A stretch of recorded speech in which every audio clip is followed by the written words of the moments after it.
hoy les pido que me acompañen al libro de Esther.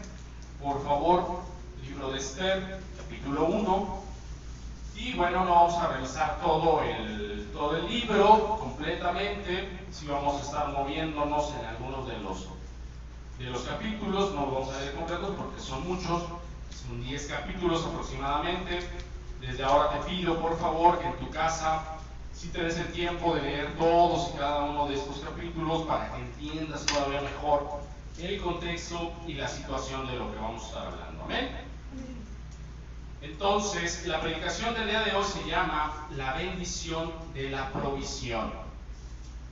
Yo creo que este libro y esta historia todos, por lo menos de oídas, la conocemos, pero el día de hoy creo que Dios nos va a dar la oportunidad de conocerla en otro aspecto bastante interesante. Entonces vamos a leer ahí. Vamos a leer del versículo 1 al 4 primero. Dice la palabra del Señor. Como título dice: La reina Vasti desafía a Asuero. Aconteció en los días de Asuero, el Asuero que reinó desde la India hasta Etiopía sobre 127 provincias, que en aquellos días, cuando fue firmado el rey Asuero sobre el trono de su reino, el cual estaba en Susa, capital del reino, en el tercer año de su reinado, hizo banquete a todos los príncipes y cortesanos, teniendo delante de él a los más poderosos de Persia y de Media, gobernadores y príncipes de provincias, para mostrar él las riquezas de la gloria de su reino, el brillo y la magnificencia de su poder, por muchos días, 180 días. Versículo 10 dice: El séptimo día, estando el corazón del rey alegre del vino, mandó a Meumán, Bisa, Arbona, Bigta, Abagta, Setar y Carcas, 7 eunucos que servían delante del rey Asuero, que trajesen a la reina Vasti a la presencia del rey con la corona regia, para mostrar a los pueblos y a los príncipes su belleza, porque era hermosa. Entonces, fíjate bien, vamos a hacer una pequeña introducción aquí de lo que nos está diciendo el libro. Y bueno, como te darás cuenta, Esther es una historia de valentía y propósito, ¿sí?, en medio del peligro. Y ahorita vamos a entender el porqué. Esta joven reina, ¿sí?, Esther, arriesga su vida para salvar a su pueblo de un complot mortal en contra de todos los judíos. Aunque el nombre de Dios no se menciona abiertamente en este libro, sí te pido que tomes nota de cómo su mano del Señor está presente en cada detalle, mostrando que Él está obrando, incluso cuando no lo vemos. Este libro de Esther nos recuerda que no importa dónde estemos o cuán difíciles sean las situaciones que atravesemos, ya que en medio de todo eso podemos ser instrumento, fíjate bien esto, instrumento de Dios para cumplir sus planes y propósitos. En este libro, Dios ha escondido su rostro de su pueblo. Estoy dando una pequeña introducción de lo que es el libro, y nos dice el porqué en Deuteronomio 31:18. Anota la cita, no lo busques. Deuteronomio 31:18, en donde Dios nos dice lo siguiente: Pero ciertamente yo esconderé mi rostro en aquel día por todo el mal que ellos habrán hecho por haberse vuelto a dioses ajenos. Pero nosotros sabemos, mis queridos hermanos, y podemos estar seguros de que Dios siempre está cuidando a los que somos suyos, a los que le pertenecemos, y por tanto este libro nos da una información sobre lo que el pueblo estaba viviendo por estar fuera de lo que era la voluntad de Dios, ¿sí?, por lo cual estaban a punto de sufrir terribles consecuencias. Amén.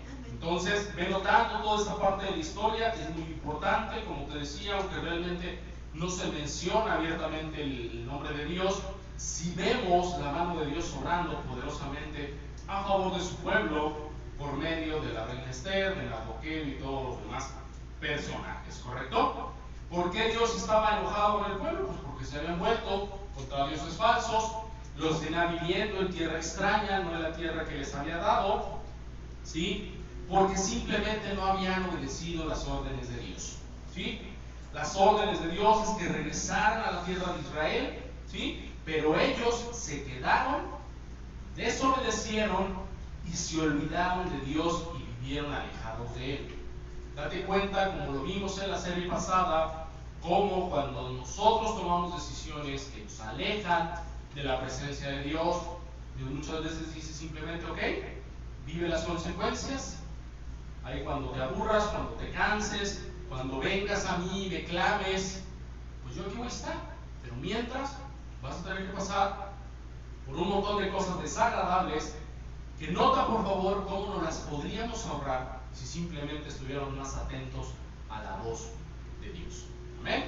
Entonces, algo de lo que nos dicen estos versículos, mis hermanos, es que los israelitas de aquel entonces no tuvieron comunicación con Dios, no oraban, no invocaban la presencia de Dios, ¿sí? En los momentos de aflicción simplemente pues lloraban, se echaban silicio, se postraban en el suelo, pero realmente no tenían una comunión directa con Dios. Entonces, aquí nota cómo esta palabra que se usa de Asuero no es el nombre del rey.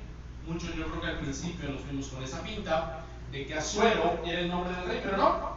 Asuero significaba Altísimo Padre o Venerable Rey.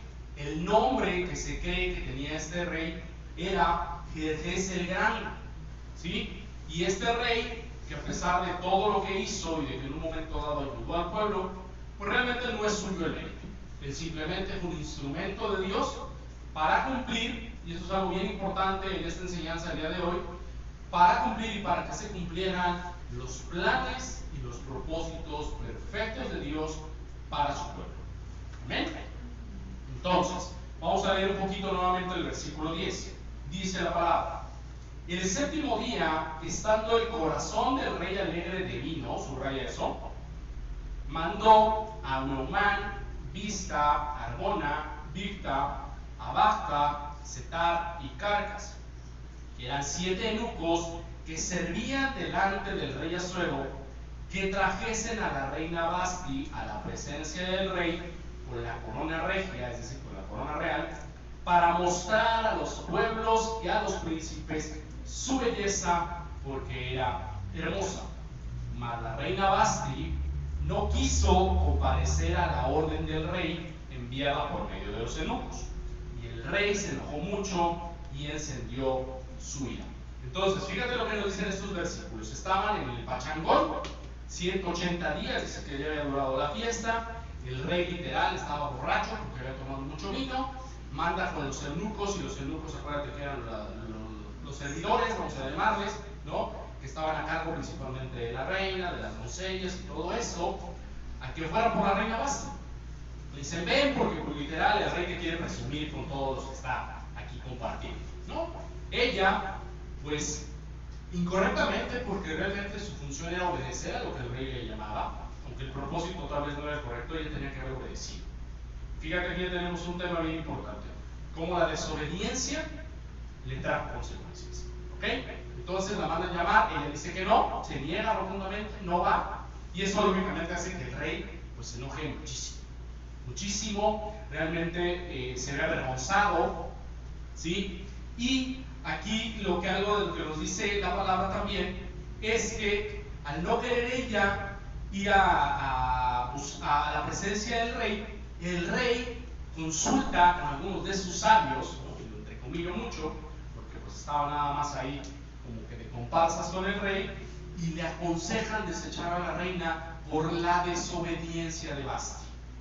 Y eso podemos decir nosotros, qué injusto el rey. Pues no, porque todo esto sabemos que tiene un propósito mayor, y ese propósito mayor es que llegara Esther a ser la reina para todo lo que Dios en un momento dado tenía planeado para ella, para el bienestar de su pueblo, y que ahorita vamos a ver un poco más adelante. Entonces te pido que vayan notando por favor toda esta parte. Inclusive ese es un decreto en el que ya Vasti quedaba relegada de sus funciones reales, y se convoca a que las jóvenes reinas del reino se acercaran para buscar otra reina. Ahí vámonos por favor al capítulo 2. Capítulo 2, versículo 1, dice la palabra: pasadas estas cosas, sosegada ya la ira del rey Asuero, se acordó de Vasti y de lo que ella había hecho y de la sentencia contra ella, y dijeron los criados del rey: busquen para el rey jóvenes vírgenes de buen parecer, y ponga el rey personas en todas las provincias de su reino que lleven a todas las jóvenes vírgenes de buen parecer a Susa. Acuérdate que Susa es la capital donde estaba el reinado, ¿correcto? Donde está la resistencia real a la casa de las mujeres, al cuidado de Ejai, eunuco del rey, guarda de las mujeres, y que les den sus atavíos. Y la doncella que agrada a los ojos del rey, reine en lugar de Vasti. Esto agradó a los ojos del rey y lo hizo así. Subraya esto. Y el rey amó a Esther más que a todas las mujeres, y halló ella gracia, benevolencia delante de él, más todas las demás vírgenes, y puso su corona real en su cabeza, y la hizo reina en lugar de Vasti. Bueno, ahí me brinqué un poquito, me fui del versículo 4 hasta el 17, espero que lo hayan notado, ¿sí? No lo estamos leyendo todo porque pues, si no nos llevaría toda la mañana, literal. Entonces nada más ve notando estas partes que son bastante interesantes.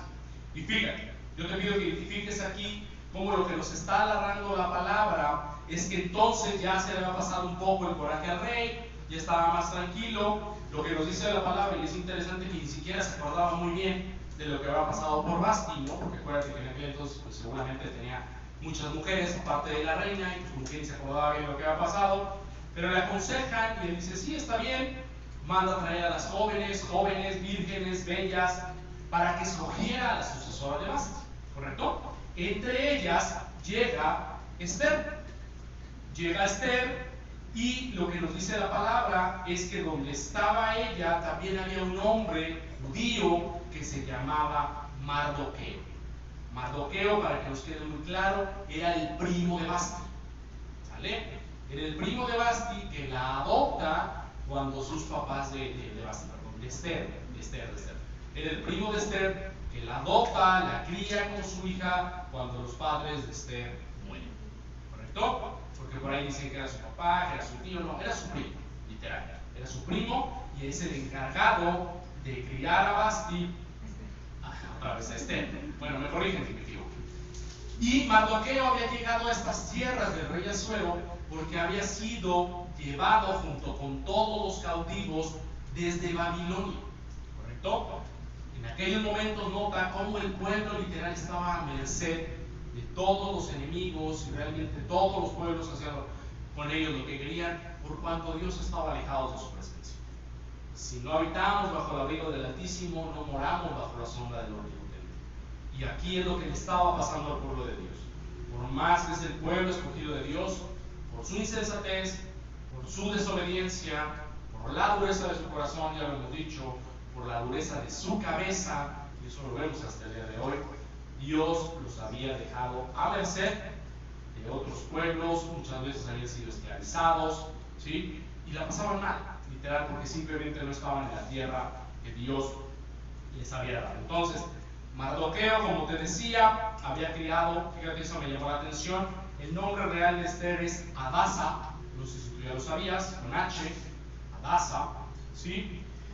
Era su prima, como te lo decía, ella era huérfana, y entonces, como tenía un hermoso parecer, pues fue llevada ante los ojos del rey, ante la presencia del rey, después de todo un proceso. Por eso te pido que leas el libro en tu casa con mucha calma. Las preparaban muy bien a todas las jóvenes que tenían que presentarse ante el rey.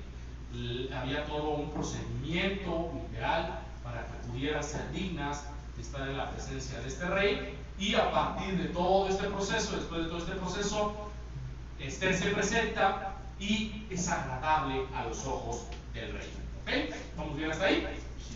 Muy bien. Ve siguiendo la historia porque si no nos vamos a perder. ¿Ok? Versículo 21 de ahí mismo, capítulo 2, dice la palabra. En aquellos días, estando Mardoqueo sentado a la puerta del rey, se enojaron Bigtán y Teres. Subraya eso, eran 2 eunucos del rey de la guardia de la puerta, es decir, son 2 servidores que estaban para cuidar la puerta para que nadie entrara, y se habían enojado con el rey. Cuando Mardoqueo entendió lo que decían, lo denunció a la reina Esther, y Esther lo dijo al rey en nombre de Mardoqueo. Se hizo investigación del asunto y fue hallado cierto. Por tanto, los 2 eunucos fueron colgados en una horca y fue escrito el caso en el libro de las crónicas del rey. Subraya eso último, por favor. Fue escrito el caso en el libro de las crónicas del rey. Y ahorita vas a ver por qué esa parte es importante. Entonces, date cuenta cómo en estos versículos algo que es muy importante destacar es cómo la acción destacada de Mardoqueo, de haber prestado atención, de entender lo que estos sirvientes estaban haciendo para matar al rey, literal, ¿sí? Tuvo una recompensa, pero a su debido tiempo. La recompensa, como tú te das cuenta ahorita, no fue inmediata, ¿sí? Con esto debemos de entender que todo, mis hermanos, es a los tiempos de Dios y no a los nuestros. Salud. Por favor, checa esto, como en medio de esta trama, ¿sí?, malvada para hacerle daño al rey, vemos y empezamos a ver la providencia divina de Dios en acción. Ya Mardoqueo empieza a tomar un papel importante en toda esta trama, en donde él, porque así Dios lo determinó, estaba en el lugar correcto, en el momento preciso, ¿sí?, para escuchar los planes malvados en contra del rey. ¿Sale? Y aquí Mardoqueo también va a ser un papel fundamental al descubrir los planes diabólicos, ¿sí?, de Amán. Ahorita vamos a ver quién es Amán, porque solamente un instrumento del diablo podía querer acabar con todo el pueblo judío. ¿Ok? Entonces, fíjate bien, vamos al capítulo 3, versículo 1. Dice la palabra de Dios: después de estas cosas, el rey Asuero engrandeció a Amán, hijo de Emedata, agageo, y lo honró, y puso su silla sobre todos los príncipes que estaban con él. Aquí la Biblia no nos dice qué pasaba antes con Amán. En ese momento nada más nos dice que después de que Mardoqueo descubrió todo el complot, por así decirlo, ya de repente Amán, que era un funcionario de muy alto rango en el reinado de Asuero, ¿sí?, empieza a ser tomado más en cuenta, ¿correcto? Entonces, dice la palabra: y todos los siervos del rey que estaban a la puerta del rey se arrodillaban y se inclinaban ante Amán, porque así lo había mandado el rey. Pero Mardoqueo ni se arrodillaba ni se humillaba. Y los siervos del rey que estaban a la puerta preguntaron a Mardoqueo: ¿por qué traspasas el mandamiento del rey? Aconteció que hablándole cada día de esta manera y no escuchándolos él, lo denunciaron a Amán para ver si Mardoqueo se mantenía firme en su dicho, porque él ya les había declarado que era judío. Entonces, ¿qué es lo que nos está contando aquí la palabra de Dios? Es que Mardoqueo, al ser judío, dice: yo no me voy a inclinar ante nadie más que solo ante mi Dios. Y esa convicción, acuérdate que ya la habíamos visto en otra ocasión, cuando los amigos Sadrach, Mesach y Abednego no se quisieron inclinar tampoco ante las estatuas, ante las esculturas que estaba haciendo Nabucodonosor, ¿correcto? Y a tal grado de que fueron llevados al horno de fuego, y es donde viene la provisión divina también de Dios, de que dice que a pesar de que entraron al horno que estaba súper caliente, a grado tal de que murieron, ¿sí?, los que estaban calentando el horno, simplemente ellos entran. Dice la palabra que entran 3, pero que se asoman y ven 4, porque era el ángel del Señor el que los estaba cuidando. Pero date cuenta cómo esa misma convicción de no arrodillarse, ¿sí?, ante nadie que no sea Dios, es una convicción que al principio puede parecer que tiene consecuencias muy negativas, pero que a la postre, porque es lo correcto ante los ojos de Dios, va a ser de gran bendición para todos. Amén. Entonces, ve identificando esta parte, por favor. Mardoqueo no se arrodillaba, inclusive los empleados le decían: pues sí te vas a mantener muy firme en tu dicho, ¿no? Y diario lo cuestionaban y todo esto, y fueron de chismosos a acusarlo con Amán de que Mardoqueo no se quería arrodillar y todo esto, ¿correcto? Entonces, fíjate bien, en el versículo 5 dice: y vio Amán que Mardoqueo ni se arrodillaba ni se humillaba delante de él, y se llenó de ira. Nota eso. Pero tuvo en poco poner manos sobre Mardoqueo solamente, pues ya le habían declarado cuál era el pueblo de Mardoqueo. Y procuró Amán, subraya eso, destruir a todos los judíos que había en el reino de Asuero, al pueblo de Mardoqueo. ¿Ok? Entonces, nota esto, por favor, es bien interesante. Entonces, ya te decía, Amán era un oficial, un funcionario de muy alto rango, que el rey ya le había delegado mucha autoridad en el reino, ¿sí? Y con esa autoridad, ¿por qué no, verdad? Dijo, quiero que todos se arrodillen y se postren ante mí.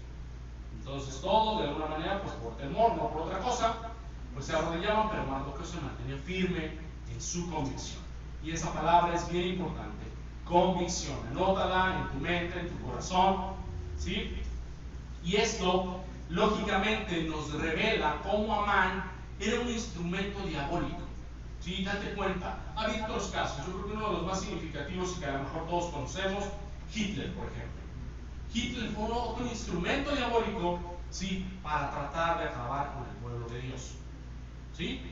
Aquí Amán es otro instrumento del diablo, porque solamente el diablo puede querer acabar con el pueblo de Dios, ¿estamos de acuerdo? ¿Sí? Y estas personas, ¿por qué se vuelven instrumentos? Y esto es interesante y es de alguna manera lo que le pasó a Judas cuando traicionó al Señor. Lo hemos dicho, por lo que tenían en su corazón. ¿Sí? Esta persona seguramente tenía una gran necesidad de reconocimiento. Lo que nos dice la palabra es que Judas pues era ladrón, Hitler literal estaba loco, tenía también una gran necesidad de reconocimiento, y entonces el diablo literal los utiliza, ¿sí? Para tratar de acabar con el pueblo de Dios, lo cual sabemos que es imposible, porque cuando Dios cuida a su pueblo, nada ni nadie puede hacerle mal. ¿Sí? Otro que ahorita se me viene a la mente, el faraón. ¿Te acuerdas cómo el faraón, ¿sí? Endurecía su corazón y no quería dejar salir al pueblo, y a pesar de las plagas y todo, el diablo literal utiliza a estos hombres por lo que ellos son para tratar de acabar con el pueblo de Dios. ¿Correcto? Entonces, date cuenta, ¿sí? Este funcionario, este Amán, literal se le metió el diablo. Quería acabar no solamente con Mardoqueo, ojo, que era el único que nos dice la Biblia que no se arrodillaba ni se inclinaba ante él. No, a causa de esto quería acabar con todos los judíos. ¿Correcto? Entonces por eso podemos decir que sus intenciones verdaderamente pues eran diabólicas. Ahora, fíjate bien, esto es bien interesante, ¿sí? Fíjate cómo Mardoqueo, al no querer inclinarse ante nada ni nadie, ¿sí? Simplemente estaba haciendo lo que es agradable ante Dios. Y date cuenta cómo nuestras convicciones pueden generar consecuencias negativas al principio ante los ojos humanos. Porque cualquier otro podría decir, bueno, si Mardoqueo se hubiera inclinado, si hubiera estado a salvo, él hubiera salvado a todo el pueblo o no los hubiera puesto en peligro. Entonces, esa convicción que era buena, la podríamos haber juzgado nosotros mal, ¿no? Porque hubiéramos dicho por su arrogancia o lo que sea, puso en peligro a todo el pueblo, pero no. ¿Por qué? Porque si nosotros, hermanos, le damos a Dios siempre el primer lugar en nuestras vidas, Dios nos va a recompensar. Amén. Y Mardoqueo lo que hacía, dijo, no me importa quién es tú, yo no me voy a arrodillar ante ti, porque yo para arrodillarme solamente ante Dios. Y él ponía en primer lugar a Dios por sobre todas las cosas. Sabía que muy probablemente iba a tener consecuencias, pero él dijo, bueno, pues si por mis convicciones, por mis creencias he de pagar algo, pues lo pago. ¿Correcto? Pero no comprometió sus convicciones. Y eso es algo bien importante, guarda esto en tu corazón. Dios siempre nos va a respaldar a final de cuentas porque Él conoce lo que hay en nuestro corazón. Amén. Entonces, ve notando esto por favor. Ahora, vámonos al versículo 9. Dice la palabra: si place al rey, decrete, esto lo está diciendo Amán a Asuero, identificando la historia. Dice: si place al rey, decrete que sean destruidos, y yo pesaré 10,000 talentos de plata a los que manejan la hacienda, para que sean traídos a los tesoros del rey. Entonces el rey quitó el anillo de su mano y lo dio a Amán, hijo de Amedata, agageo, enemigo de los judíos, y le dijo: la plata que ofreces sea para ti y asimismo el pueblo, para que hagas de él lo que bien te parece. Entonces date cuenta como aquí el rey Asuero de alguna manera pues desconocía cuáles eran realmente las intenciones de Amán, lo tenía en un buen concepto a tal grado de que le confiere, ¿sí?, la autoridad al darle su anillo. Acuérdate que en aquel entonces todos los decretos, las cartas y las cosas importantes tenían que venir selladas con el anillo del rey. ¿Vale? ¿Cómo hacían esto? Echaban un poco de cera y de repente ponían el anillo, se quedaba marcado y lógicamente el único que tenía el anillo era el rey. ¿Sí? El rey le da el anillo a Amán, pero lógicamente para hacer el mal. ¿Correcto? Entonces, date cuenta cómo aquí estaba tan complicada la cosa para el pueblo de Dios, que inclusive ellos habían enviado las cartas a todas las provincias que eran gobernadas por Asuero. Ya la cosa estaba tremenda. Ya tenían el día, la hora y en todos los lugares donde iban a acabar con los judíos. ¿Correcto? Ve identificando eso. Ya Amán tenía perfectamente orquestado su plan diabólico, lo reitero, para cobrar venganza por lo que Mardoqueo le había hecho. ¿Ok? ¿Vamos bien hasta ahí? ¿Vamos siguiendo? Sí. Muy bien, vamos al capítulo 4, versículo 1. Dice la palabra de Dios: luego que supo Mardoqueo todo lo que se había hecho, es decir, que habían enviado las cartas, rasgó sus vestidos, se vistió de cilicio y de ceniza, y fue por la ciudad clamando con grande y amargo clamor. Y vino hasta delante de la puerta del rey, pues no era lícito pasar adentro de la puerta del rey con vestido de cilicio. Versículo 8. Le dio también la copia del decreto que había sido dado en Susa para que fueran destruidos, a fin de que la mostrase a Esther y se lo declarase. Y le encarga que fuese ante el rey a suplicarle, subraya eso, ¿sí? Que fuese ante el rey a suplicarle y a interceder delante de él por su pueblo. Versículo 9. Vino Atac y contó a Esther las palabras de Mardoqueo. Entonces Esther dijo a Atac que le dijese a Mardoqueo. Subraya esto y ve tomando nota, por favor.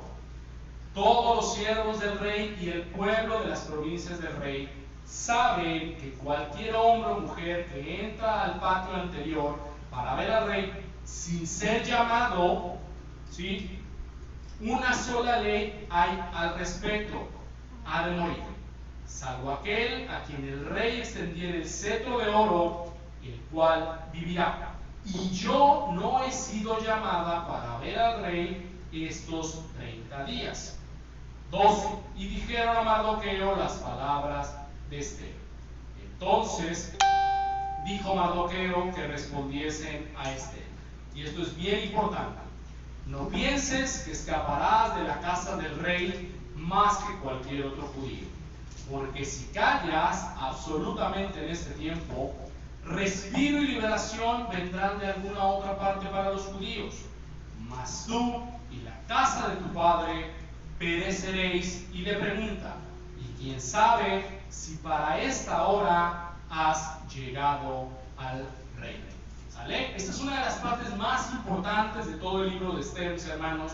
Vete dando cuenta, por favor, cómo aquí la respuesta de Mardoqueo ante la crisis que se estaba viviendo es una muestra de su fe y de confianza en la providencia de Dios. ¿Por qué entendemos esto? Pues muy bien, porque aunque la situación era desesperada, Mardoqueo siempre confió en que Dios iba a salvar a los judíos, ya fuera a través de Esther, que tenía en ese momento la posibilidad, o por cualquier otro medio. Y se lo dice, y eso es algo bien importante, ¿correcto? Entonces, fíjate bien, sus palabras a Esther son una declaración poderosa de fe. Lo voy a leer nuevamente. Le dice: ¿y quién sabe si para esta hora has llegado al reino? ¿Sí? Le está diciendo, en otras palabras, ¿quién sabe si para esto Dios le permitió llegar a ser la reina? ¿Sí? Porque no creo que Dios hubiera puesto a Esther nada más para que viviera la dulce vida. ¿Estamos de acuerdo? Entonces Dios siempre tiene un plan y un propósito mayor para nuestras vidas. Y ahí es donde nosotros tenemos que estar muy atentos, clamar al Señor y pedirle dirección para saber hacia dónde quiere Dios que nos dirijamos. ¿Correcto? Entonces, fíjate bien, algo de lo que Mardoqueo entendió es que Dios tenía un propósito en cada circunstancia. y que por eso Esther estaba en el lugar correcto, en el momento adecuado para cumplir ese propósito. Y aquí fíjate algo de lo más importante. Algo de lo más importante es que a pesar de la posición que ya tenía Esther, porque ya no era cualquier mujer, ya era la reina, ¿sí? Y en un momento de arrebato, de insensatez, usted ya podía haber ordenado inclusive que mataran a Mardoqueo, ¿no? Por estarse poniendo el tú por tú. Pero aún así Mardoqueo, fíjate bien, la confronta, ¿sí? Como lo hizo Natán con David, ¿te acuerdas? Que a pesar de que en este caso la reina y David el rey, en el amor que le tenían, los confronta y le dice: asume tu responsabilidad, porque no sea que tanto tú como la casa de tu padre en una de esas también perezca. Entonces, esa actitud de confrontación amorosa es algo de lo que también aquí la palabra de Dios nos está enseñando. Es nuestra responsabilidad, hermanos, el confrontar amorosamente a la gente que no está cumpliendo con el propósito que Dios tiene para ellos. Amén. Ahora, identifiquemos cómo la historia de Amán y Mardoqueo nos enseña que, aunque los planes malvados del enemigo pudieran parecer exitosos de momento o al principio, ¿sí? Dios siempre tiene el control y puede revertir cualquier situación, por más desesperada que parezca, para el bien propio y para el bien de su pueblo. Amén. Entonces, fíjate bien en esto. Para los creyentes de hoy en día, eso es algo bien importante, siempre debemos de tratar de aterrizar lo que la palabra nos está diciendo. Para nosotros hoy en día, ¿qué nos recuerda todo esto? Pues nos recuerda la importancia de que no importa, ¿sí?, cuán difíciles o sombrías sean las circunstancias, siempre podemos contar con el favor de Dios, siempre y cuando nos mantengamos poniendo a Dios en primer lugar. Amén. Y con esto podemos confiar en que Dios siempre está obrando detrás de todo, aunque aparentemente nosotros no lo podemos ver. A Dios no se le sale nada de control, siempre lo digo. Dios no tiene plan B, ¿sí?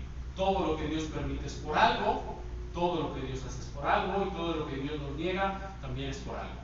Amén.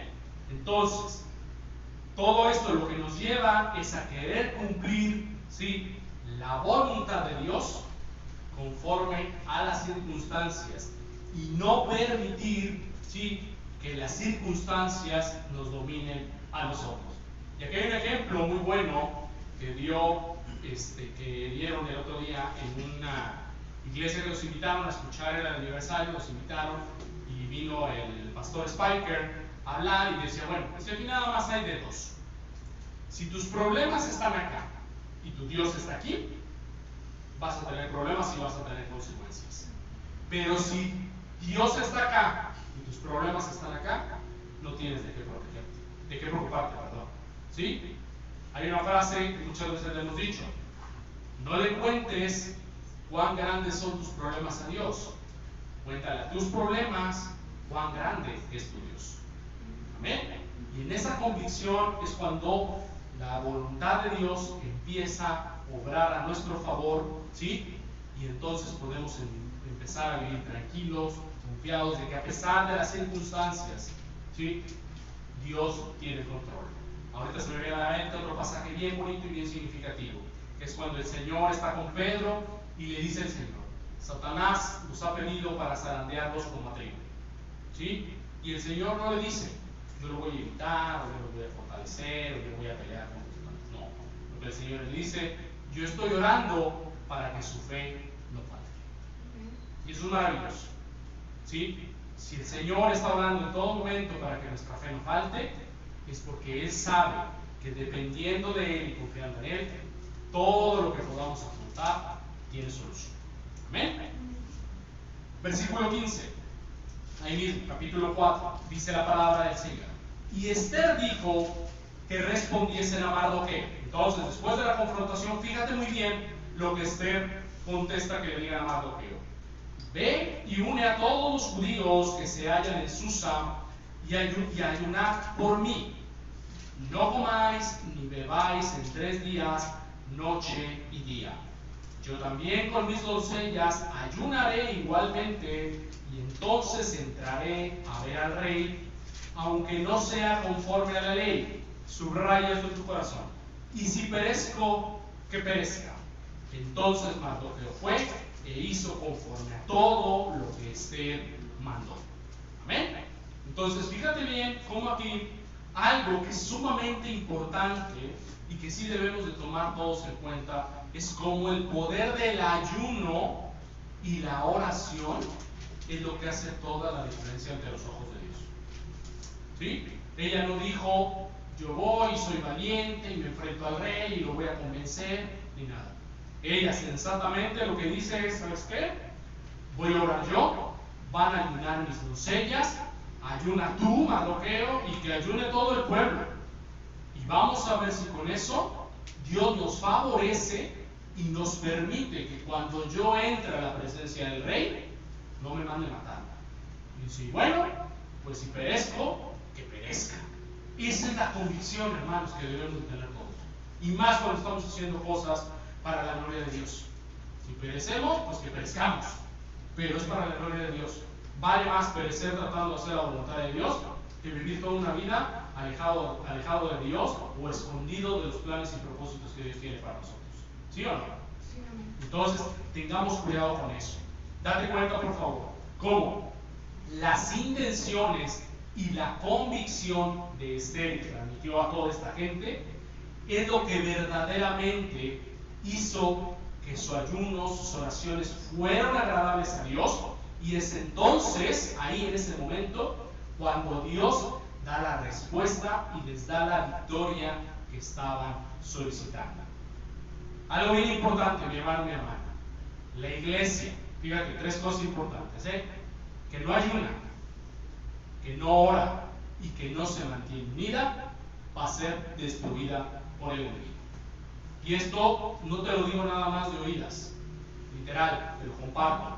Estamos nosotros tomando un curso para elevar la visión profética de la Iglesia de Dios y todo esto.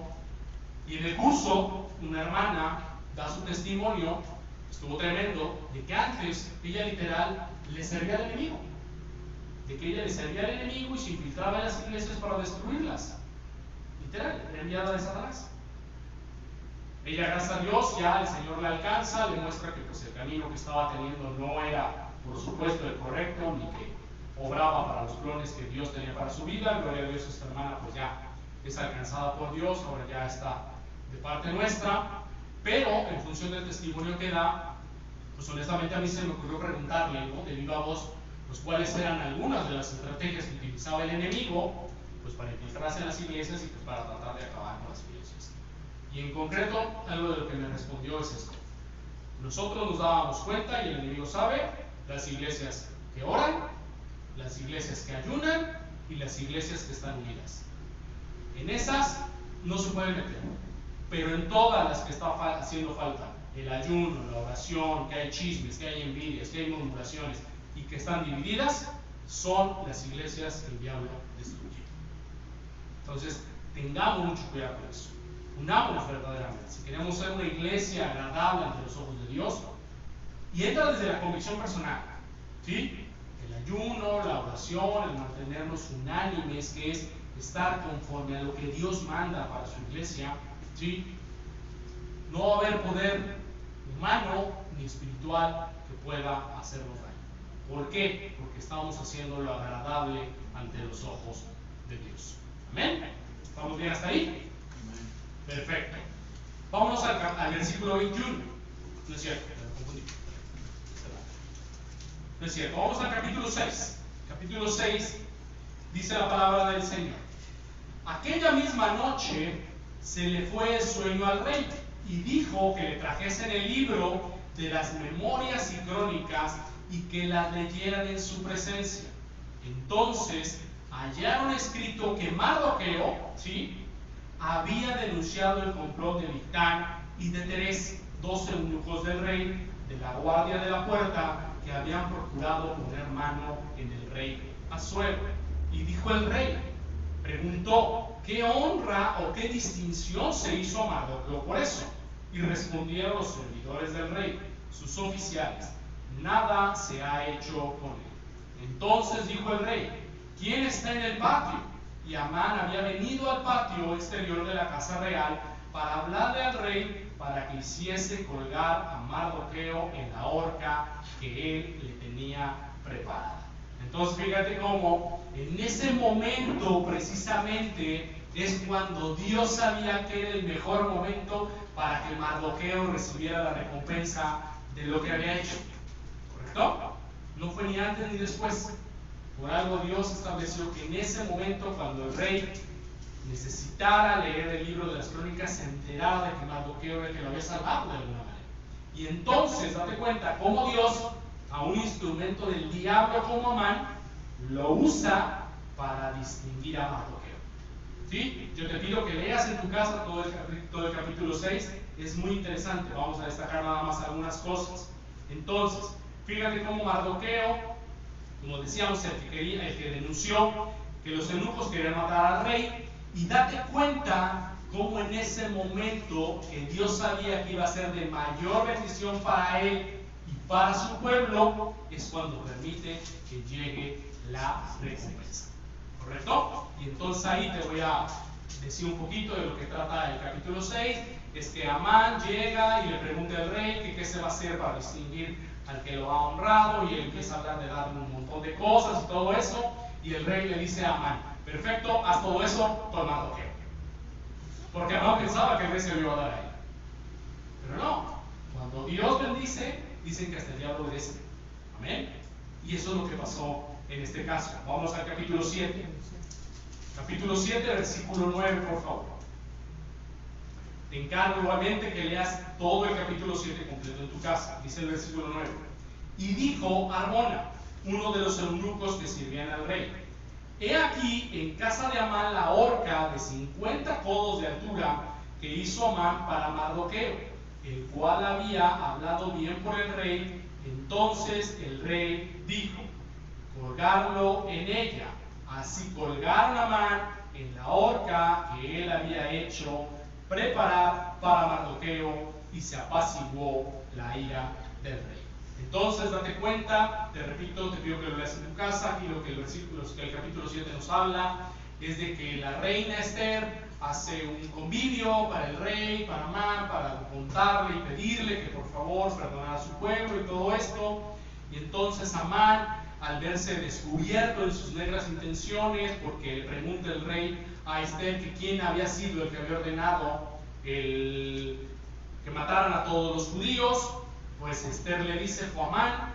Amán se ve todo contrariado, se cae en la cama de la reina. El rey piensa que quería abusar de la reina, entonces el rey lógicamente se enfurece y dice: ahorca, ¿no? En la misma horca, date cuenta que él había preparado para Mardoqueo. Entonces, ahí podemos darnos nuevamente cuenta de la providencia divina de Dios. Como en lugar de que Mardoqueo fuera ahorcado, el que iba a terminar ahorcado era el mismo Amán. ¿Correcto? Entonces, esto nos demuestra de forma espectacular, mis hermanos, la providencia y el cuidado que Dios tiene para sus hijos. Lo que Dios hace, lo sigue haciendo hasta el día de hoy. No le cuentes a Dios, como lo decía, cuán grandes son tus problemas. Cuéntales a tus problemas cuán grande es nuestro Dios. Amén. Porque imagínate, visualiza esto: ya tenía preparada hasta la horca, y en la autoridad que tenía, en cualquier momento lo pudo haber despachado. Pero Dios lo cuidó, porque Mardoqueo estaba siendo instrumento para bendecir a su pueblo. Amén. Entonces, ya casi para terminar, vamos al capítulo 8. Igual, terminen de leer el capítulo en su casa, por favor. Vámonos al versículo 5 en este momento. Y dijo, la que está hablando es Esther: si place al rey y sea hallado gracia delante de él, y si le parece acertado al rey, y yo soy agradable a sus ojos, que se dé orden escrita para revocar las cartas que autorizan la trama de Amán, hijo de Amgata, agageo, que escribió para destruir a los judíos, que están en todas las provincias del rey. Porque, pregunta, ¿cómo podré yo ver el mal que alcanzará mi pueblo? ¿Cómo podré yo ver la destrucción de mi nación? Y aquí algo bien interesante, mis hermanos, de lo que nos cuentan estos versículos, es cómo después de que Esther arriesgó su vida, porque sí la puso en riesgo, en cualquier momento el rey a lo mejor hubiera estado de malas, hubiera dicho: ¿quién te autorizó a ti venir a mi presencia? Y pudo haber muerto. Date cuenta cómo después de eso, ¿sí?, tuvo la convicción, tuvo el valor, ¿sí?, de confrontar a Amán, que era un alto funcionario, ¿sí?, tuvo la valentía de saber que Dios la estaba respaldando en todo este proceso, y que mediante esa valentía es que logró cambiar completamente el destino y el futuro para el pueblo de Dios. ¿Sí? En ese momento lo que nos dice la Biblia es que el rey, ¿sí?, le dice a Mardoqueo: ¿sabes qué? Sí, toma el anillo y manden cartas, ¿sí?, manden un decreto de que el decreto anterior se anula, ¿sí?, y de que los judíos pueden hacer frente, pueden defenderse de sus enemigos. Y con eso, lo que pudo haber causado la destrucción total del pueblo de Dios, gracias al valor, a la convicción, ¿sí?, de Esther y de Mardoqueo principalmente, pero siempre bajo la provisión y la alianza de Dios, dio un giro de 180 grados a la historia. ¿Estamos de acuerdo? Entonces, fíjate bien cómo los planes de destrucción de Amán se volvieron en su contra, ¿sí?, lo cual es un testimonio claro para nosotros, mis hermanos, de cómo Dios puede revertir las circunstancias aparentemente más adversas, ¿sí?, para su gloria en primer lugar, porque acuérdense que todo siempre debe ser primero para la gloria de Dios, pero también para el bienestar de su pueblo. Amén.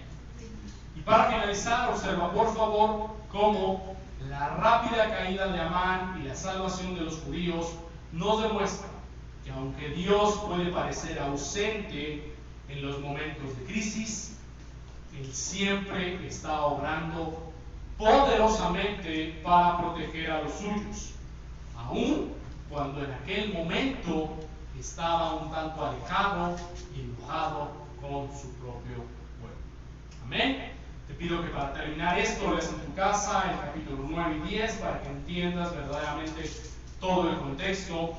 Y vamos a cerrar esta predicación del día de hoy con 4 cosas importantes que nos enseña el libro de Esther. Toma nota en tu corazón. La soberanía de Dios, a pesar de las circunstancias, es lo que hace que su mano se vea, y es lo que vemos en la elección de Esther como reina. ¿Sí? Lo vemos también en la revelación de la conspiración de Amán y en la liberación de los judíos. Nada, mis hermanos, se sale de la soberanía de Dios. Apunta eso en tu corazón. ¿Sí? Número 2. La importancia de la fe y la valentía. Fíjate bien. Esther arriesgó su vida por su pueblo y Dios la recompensó.